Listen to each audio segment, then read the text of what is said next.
کہ یہ جو دنیا ہے اس دنیا کے بعد ایک اور دنیا ہے. ہم صرف اس دنیا میں رہنے کے لیے نہیں آئے ہیں بلکہ جسے آخرت کہتے ہیں وہ ہمیشہ باقی رہنے والی ہے. یہ دنیا 10,000 سال 20,000 سال 50,000 سال کتنی ہی دیر تک یہ دنیا رہے، لیکن ایک دن یہ دنیا ختم ہو جائے گی. اور دنیا تو ہزاروں سالوں میں ختم ہوگی، لیکن ہماری اور آپ کی زندگی صرف 60-70 سال میں ختم ہو جائے گی. اس لیے دنیا کے اندر انسان جس مصیبت میں گرفتار ہوتا ہے وہ مصیبت ہمیشہ نہیں ہے، اور آخرت کی جو مصیبت ہے وہ مصیبت بڑی دردناک ہے، بڑی خوفناک ہے، اور اس مصیبت سے اللہ اکبر چھڑانے والا کوئی نہیں ہے. میرے آقا صلی اللہ علیہ وآلہ وسلم کے دیوانوں اچھی طرح یاد رکھو، اگر دنیا کے اندر اللہ نہ کرے کوئی بندہ مصیبت میں پھنس جائے اور کوئی بندہ مصیبت کا شکار ہو جائے تو کبھی دوست بچانے کے لیے آ جاتے ہیں، کبھی بھائی بچانے کے لیے آ جاتے ہیں، بلکہ اللہ اکبر اس دنیا میں دین سے دوری کے باوجود، انسانیت سوزی کے باوجود، لوگ انسانیت سے بھی کوسوں دور ہو چکے، اس کے باوجود اب بھی دنیا میں اتنی ہمدردی ہے. اگر رستہ چلتا ہوا مسافر کوئی مصیبت میں مبتلا ہو جائے، کوئی مصیبت میں گرفتار ہو جائے تو راستہ چلتے ہوئے لوگ ہی کم سے کم اس کی مدد کے لیے حاضر ہو جاتے ہیں، اس کی امداد کے لیے حاضر ہو جاتے ہیں. اس کے باوجود بھی انسان مصیبتوں سے کتنا گھبراتا ہے. کوئی نہیں چاہتا کہ مجھ پر مصیبت آئے، کوئی نہیں چاہتا کہ مجھ پر بلائیں آئے، کوئی نہیں چاہتا کہ میں پریشان ہو جاؤں. اور اللہ سے دعا کرتا ہوں اللہ اکبر دور نزدیک سے آنے والوں، اللہ ذکر رسول کی محفل کے صدقے ہمیں اور آپ کو ہر مصیبت سے بچا لے، ہر تکلیف سے بچا لے، ہر بلا سے بچا لے. لیکن اللہ اکبر اب ذرا توجہ فرمائیں، جب دنیا کی مصیبتوں میں کبھی دوست مدد کرتا ہے، کبھی ماں مدد کرتی ہے، کبھی باپ مدد کرتا ہے، کبھی بھائی مدد کرتا ہے، کبھی بیٹے مدد کرتے ہیں، کبھی بیوی مدد کرتی ہے، کوئی نہ کوئی مدد کے لیے آ جاتا ہے، تو بھی دنیا کی مصیبتیں کتنی تکلیف دہ ہیں. مثال کے طور پر اللہ نہ کرے اگر کسی کی کمر میں درد شروع ہو جائے تو کیا وہ بیٹھ سکتا ہے؟ نہیں بیٹھ سکتا. سر میں درد ہونے لگے تو انسان تڑپنے لگتا ہے. اللہ نہ کرے بچھو کاٹ لے تو انسان تڑپنے لگتا ہے. اللہ نہ کرے سانپ ڈس لے تو انسان بلبلانے لگتا ہے. یہ دنیا کی مصیبتیں ہیں، لیکن اس کا جو ہے وہ علاج بھی ہے. انجیکشن لگا دو درد چلا جائے گا، دوا دے دو تکلیف دور ہو جائے گی. لیکن اب آئیے میرے آقا صلی اللہ علیہ وآلہ وسلم کے دیوانوں، آخرت کی مصیبت کیا ہے؟ آخرت کی مصیبت کو عذاب الہی کہتے ہیں، اللہ کا عذاب کہتے ہیں، اللہ کی پکڑ کہتے ہیں. اور اللہ اکبر اللہ کا عذاب جو آخرت میں تیار کیا گیا ہے، کن کے لیے تیار کیا گیا ہے؟ قرآن کہتا ہے ان الفجار لفی جحیم، جو اللہ کے نافرمان ہے، فاسق و فاجر لوگ ہیں، اللہ نے ان کے لیے جہنم تیار کر رکھا ہے. اور اللہ اکبر یہ جہنم کیا ہے؟ اللہ کے رسول صلی اللہ علیہ وآلہ وسلم نے ارشاد فرمایا کہ جہنم کے اندر آگ ہے اور اس آگ میں روشنی نہیں ہے. اس کے اندر اگر پہاڑوں کو ڈال دیا جائے تو پہاڑ بھی پگھل جائیں. تھوڑی دیر کے لیے تصور کریں، یہ کسی خطیب کی گفتگو نہیں، یہ کسی ادیب کے ادبی جواہر پارے نہیں، یہ کسی مقرر کی تقریر کی جولانیاں نہیں، بلکہ یہ اس رسول کا فرمان ہے جس کے کہنے پر ہم نے اللہ کو ایک مانا ہے. یہ اس رسول کا فرمان ہے جس کے کہنے پر ہم نے قرآن کو اللہ کی کتاب مانا ہے. تھوڑا تصور کرو، اندازہ کرو میرے بھائیوں اور بہنیں موجود ہیں تو ان کی بھی توجہ. اللہ اکبر جس جہنم کے اندر پہاڑ بھی پگھل جائیں، پتھر نہیں بلکہ پتھروں کا مجموعہ، پتھروں سے بنے ہوئے پہاڑ بھی جس جہنم کے اندر پگھل جائیں گے، اس جہنم کے اندر میرا اور آپ کا کیا حال ہوگا؟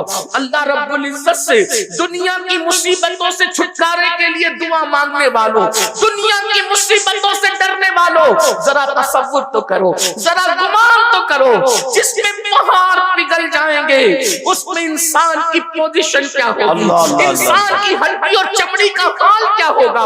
اب آئیے ذرا ٹھنڈے دل کے ساتھ، اللہ اکبر، ایک حدیث پاک جو کئی احادیث کا مجموعہ ہے اس کو ذرا توجہ سے سن لیں اور میری گفتگو مکمل ہوگی۔ اللہ اکبر، میرے اور آپ کی آقا مصطفیٰ جان رحمت صلی اللہ علیہ وآلہ وسلم جب معراج پر تشریف لے گئے، حضور علیہ السلام نے جب سفر معراج کیا، ہم معراج کا جشن مناتے ہیں، آپ نے بھی معراج النبی کے جلسوں میں شرکت کی ہوگی۔ وہ معراج کا سفر جس پہ براق پر بیٹھ کر آقا بیت المقدس تک گئے، پھر آسمانوں تک گئے، اس کے بعد جو وہ سدرہ پر گئے، اس کے بعد عرش پر گئے، اس کے بعد لامکہ پر گئے اور اللہ کا دیدار کیا۔ اللہ اکبر، ہمارے آقا علیہ السلام نے ماتھے کی آنکھوں سے اللہ کا دیدار کیا اور ارشاد فرمایا انی رأیت ربی، میں نے اپنے رب کو دیکھا۔ اللہ اکبر، خدا کو دیکھنے کے بعد اللہ پاک نے محبوب کو جنت کی سیر کرائی اور جنت کی سیر کے بعد اللہ رب العزت نے جہنم کا مشاہدہ کرایا۔ مشاہدے کا مطلب علماء فرماتے ہیں محبوب کو جنت میں بٹھا کر جہنم دکھائی گئی۔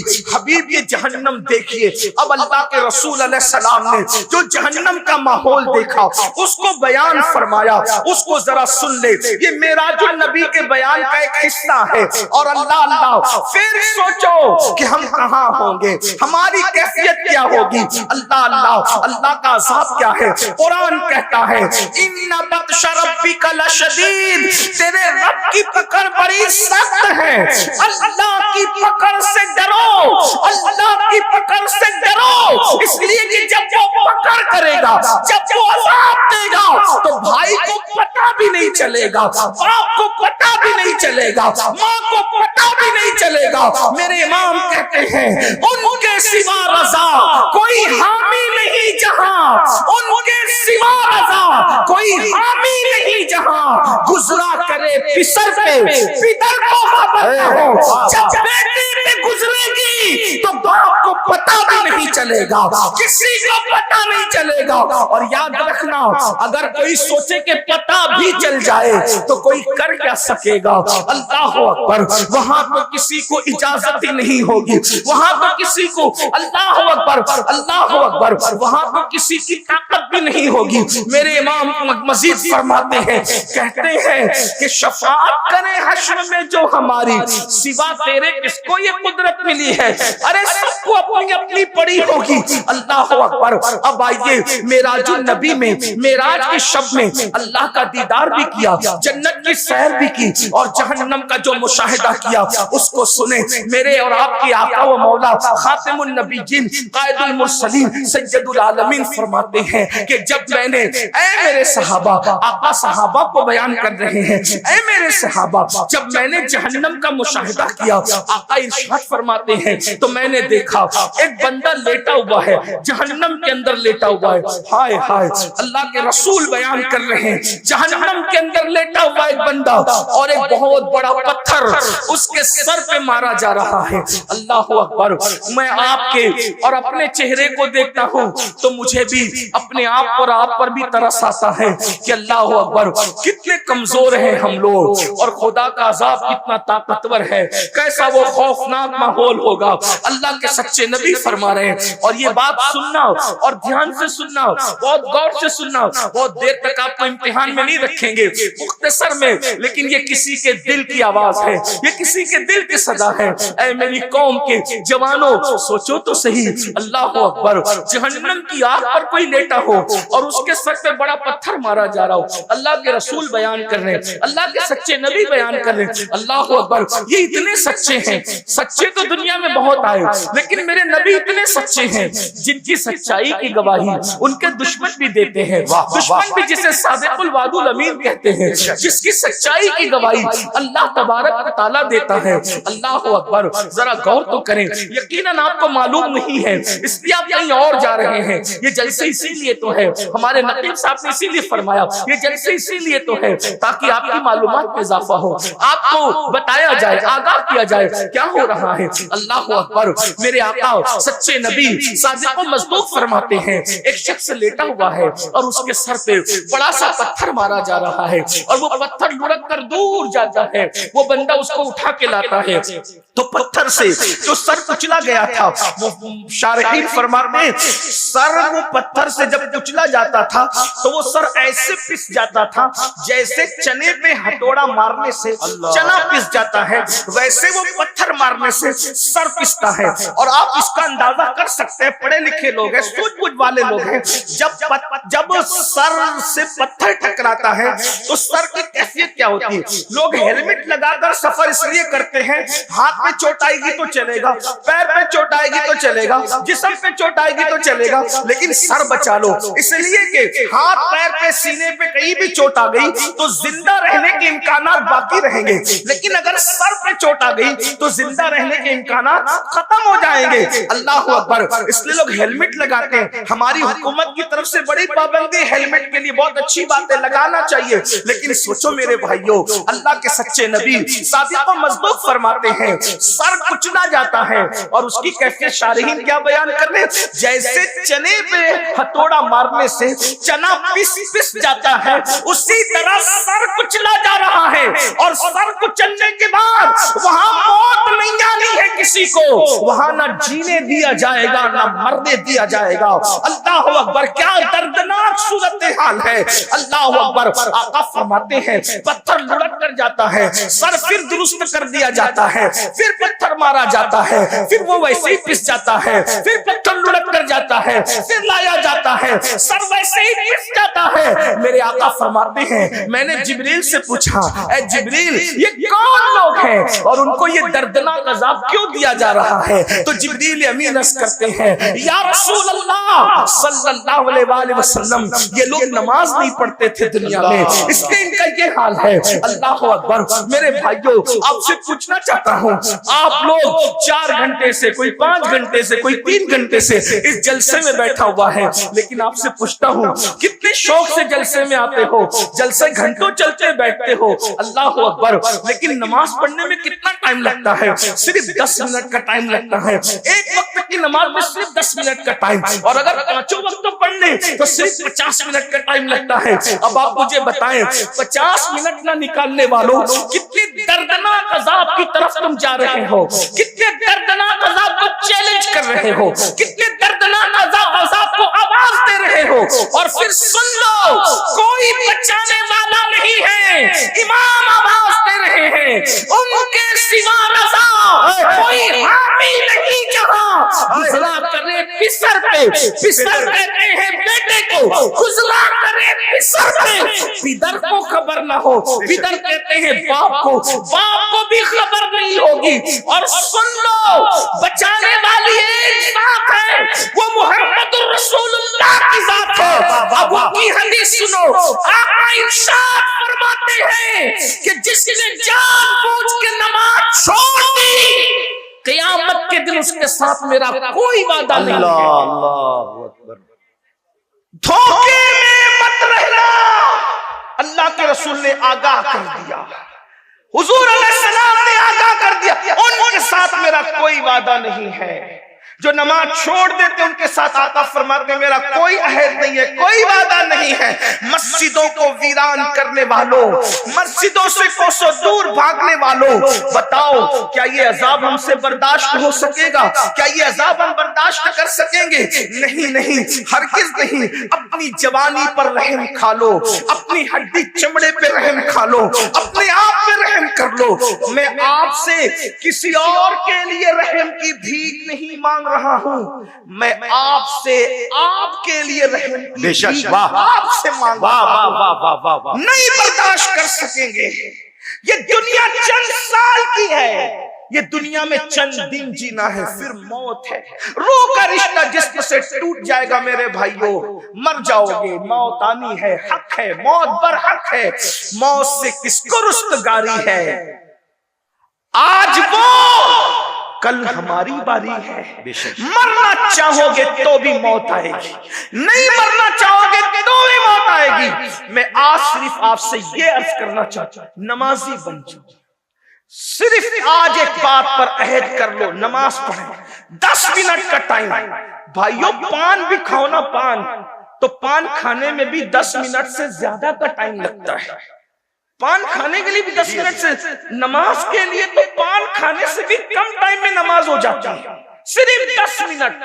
10 منٹ دیجیے اور جہنم سے بچ جائیے، 10 منٹ دیجیے اور مصیبتوں سے بچ جائیے، 10 منٹ دیجیے اور اللہ کے عذاب سے بچ جائیے۔ یقین جانیے جس دن تم مسجد کے قریب آؤ گے وہ دن دنیا کی خوشیوں کا دن بھی ہوگا اور آخرت میں نجات کا دن بھی ہوگا، اس لیے کہ میں اپنی طرف سے نہیں کہہ رہا ہوں، انسان کی فطرت ہے، جب انسان کو کہا جاتا ہے یہ کام کرو یہ کام کرو تو انسان پوچھتا ہے اس کام کا ریزلٹ کیا ہے، نتیجہ کیا ہے، یہی تو پوچھتا ہوں۔ قرآن کہتا ہے، اللہ اکبر، اسلام کہتا ہے کہ جب اذان ہوتی ہے تو کیا کہا جاتا ہے، حی علی الصلاۃ، آؤ نماز کی طرف۔ تو دماغ میں سوال پیدا ہو سکتا ہے نماز پڑھیں گے تو کیا ریزلٹ ملے گا، کیا ملے گا ریزلٹ، تو فوراً مؤذن کہتا ہے حی علی الفلاح، یہ بات مسجد ہی سے کہی جاتی ہے، نماز پڑھنا تمہارا کام ہے اور کامیابی عطا کرنا نماز جس کی پڑھی جا رہی ہے اس کا دل و جذبات کی طرف ہے۔ جب تک مسلمان مسجد میں آ کر کے نماز پڑھتا رہے گا اس کو فلاح ملتی رہے گی، کامیابی ملتی رہے گی۔ مسلمانوں تم نے جنگوں میں بھی نماز نہیں چھوڑا، تم نے فاقے میں بھی نماز نہیں چھوڑا، تم نے مصیبتوں میں بھی نماز نہیں چھوڑا، تم نے دریاؤں کے سفر میں بھی نماز نہیں چھوڑا۔ تمہاری کیفیت یہ تھی 30 سالیں کبھی یورپ کے کلیساؤں میں اور افریقہ کے تبتیوں میں صحراؤں میں دشت کو دشت ہے، دریا بھی نہ چھوڑے، بڑے سلمان میں دوڑا دیے گھوڑے۔ نعرہ تکبیر، نعرہ رسالت، پیغام اسلام۔ جب تک نماز پڑھتے رہے روزی کے لیے تم کبھی پریشان نہیں تھے، جب تک نماز پڑھتے رہے بیٹی کے رشتے کے لیے تم کبھی پریشان نہیں تھے، جب تک تم نماز پڑھتے رہے اللہ اکبر تم کبھی کسی سے مصیبتوں کا شکوہ نہیں کرتے تھے، اس لیے کہ اللہ کی چوکھٹ میں سب کے مسائل کا حل ہے، اپنے مسئلے کا حل کیوں نہیں ہوگا؟ بڑی معذرت کے ساتھ جب سے اللہ کا در چھوڑ، یاد رکھنا اللہ کا در جس دن سے چھوڑا، جس دن سے اللہ کا در چھوڑا دنیا اپنی دشمن بن گئی۔ ایک بات یاد رکھنا، یہ دشمن وہ دشمن وہ دشمن اپنی جگہ ہے، انسان جب نماز چھوڑ دیتا ہے تو اللہ خود انسان کو اپنا دشمن بنا لیتا ہے۔ اللہ آپ اتنا یاد رکھیں، اس کا مطلب اگر دنیا میں توجہ کریں، اگر دنیا میں فرعون کی حکومت نہ بھی ہو، سلیمان علیہ السلام کی حکومت ہو اور تم نماز چھوڑو تو تمہارے ساتھ یہی کیا جائے گا جس کے تم حقدار۔ اللہ اتنا یاد، یہ جملہ بہت قیمتی، گھر جا کر اس جملے پہ سوچنا، اگر حکومت فرعون کی نہ ہو، فرعون کو حکومت میں نہ لایا جائے، سلیمان علیہ السلام کی حکومت تو بھی تمہارے ساتھ ہونا وہی جس کے تم مستحق۔ کیوں؟ اس لیے کہ جو نماز چھوڑ دے، اگر اسلامی حکومت ہو تو کیا کیا جائے گا؟ پوچھو، نماز چھوڑنے والے کی اسلامی حکومت میں کیا پوزیشن ہے؟ وہ علماء سے پوچھو نا، کیا اس کی پوزیشن ہے؟ کم سے کم امام اعظم کا فتویٰ یہ ہے کہ اس کو جیل میں ڈالا جائے۔ جی جس امام اعظم ابو حنیفہ رحمت اللہ علیہ کے مقلد ہو، ابھی امام شافعی کا مسلک تو میں نے بیان ہی نہیں کیا اور میں نے وہ بیان بھی نہیں کیا، لیکن آپ سے عرض کرنا چاہتا ہوں ابھی میں نے غوث پاک کا مسلک بھی بیان نہیں کیا، وہ بھی میں نے بیان نہیں کرنا، ابھی آپ نے میں نے امام مالک کا مسلک بیان نہیں کیا، وہ بھی بیان نہیں کرنا، لیکن آپ سے پوچھتا ہوں اپنے امام کی، آج میرے امام اعظم ابو حنیفہ کی شہادت کا دن گزرا، آپ تو ہم تو اتنے غافل ہیں کہ جس کے فتوے پر نماز پڑھتے ہیں اس کے بھی اتنے احسان فراموش ہو گئے کہ ان کا دن بھی آپ منانے کی سنیوں کو توفیق نہیں، اللہ ماشاءاللہ، بہت معذرت کے ساتھ صحیح فرما رہے ہیں۔ بلکہ اگر پوچھ لینا کہ امام اعظم کی شہادت کا دن کون سا تھا تو ہمارے بچوں کو پتہ نہیں، بہت معذرت کے ساتھ جان بخشیوں پہ ایک جملہ کہہ دوں، گلی کے ننگے دھڑنگے پیروں کا عرس تو تمہیں یاد ہے، اور جس نے اتنا احسان کیا، فقہ کو مدون کیا، جس کے مسلک اور فتوے پر عمل کرتے ہوئے ہم نمازیں پڑھتے، روزہ رکھتے، حج کرتے ہیں. آج اس امام کا دن اتنے سناٹے میں گزر جاتا، پتہ ہی نہیں لوگوں. کون ہے امام اعظم؟ 100 مرتبہ خدا کو خواب میں دیکھنے والی ہستی، جس نے 100 بار اللہ کا دیدار کیا خواب میں. سبحان اللہ. یہ بات میں اپنی طرف سے نہیں کہہ رہا ہوں، خیرات الاحسان کے اندر یہ بات لکھی ہوئی ہے کہ ہمارے امام اعظم ابو حنیفہ نے 100 بار اللہ کا دیدار کیسے کیا، یہ تو دیدار کرنے والا جانے. لیکن سوچو، یہی مسئلہ ہمارے علماء بیان کرتے ہیں. اسی لیے اللہ کا دیدار اہل سنت کے نزدیک خواب میں جائز ہے. اللہ کو کوئی دنیا میں ماتھے کی آنکھ سے نہیں دیکھ سکتا، لیکن خواب میں خدا کا دیدار ممکن ہے. یہ ہمارے علماء مسئلہ بیان کرتے ہیں. بارے شریعت بھی آپ اٹھا کر کے دیکھ لیں، سبع سنابل شریف بھی آپ اٹھا کر کے دیکھ لیں، اسی طرح خیرات الاحسان اٹھا کر کے آپ دیکھ لیں، آپ کو پتہ چلے گا.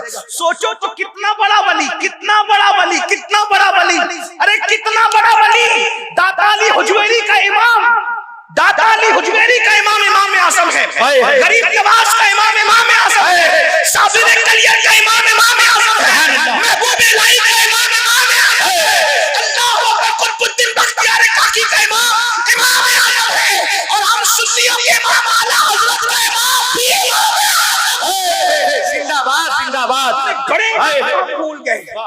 اتنے بات یہی ہے کہ ہم نے کس احسان کرنے والے کا احسان رکھا ہے جو ان کا رکھا. بہت معافی کے ساتھ 2 شعبان المعظم کو آپ کو منانا چاہیے. امام اعظم ابو حنیفہ رحمت اللہ تعالی علیہ کا دن منانا چاہیے. یہ وہ امام ہے کہ جن کے مزار پر امام شافعی جایا کرتے تھے. اور امام شافعی کہتے ہیں جب مسئلہ حل نہیں ہوتا تو میں امام اعظم کے مزار پہ جا کر کے ان کے مسلک اور فتوے کے مطابق نماز پڑھتا ہوں اور ان کی روح سے استمداد طلب کرتا ہوں، مدد طلب کرتا ہوں، ان کے وسیلے سے دعا کرتا ہوں. اللہ رب العزت امام اعظم کے صدقے میں میرا وہ مسئلہ مجھ پہ حل. سبحان اللہ، سبحان اللہ. جس کے مزار پر امام اعظم کے امام شافعی جیسے لوگ جائیں. میرے بھائیوں کون ہے امام؟ بہرحال امام اعظم کی بات چل گئی. عرض کیا کر رہا تھا، کم سے کم امام اعظم کا فتویٰ بے نمازی کے لیے کیا ہے، اس کو قید میں رکھا، جیل میں ڈالا جائے گا. جیل میں ڈالا جائے گا کس کو؟ بے نمازی کو. اس کا مطلب یہ ہے کہ اگر حکومت کسی مسلم تاجدار کی بھی ہو اور اسلامی نقطۂ نظر سے تم نماز نہیں پڑھو گے تو جیل میں پہلے تمہیں ڈالا جائے گا. آج جیل سے ڈرتے ہو، کیوں جیل میں ڈالے جا رہے؟ مسلمانوں کی حکومت میں بھی جیل میں ڈالے جاؤ گے.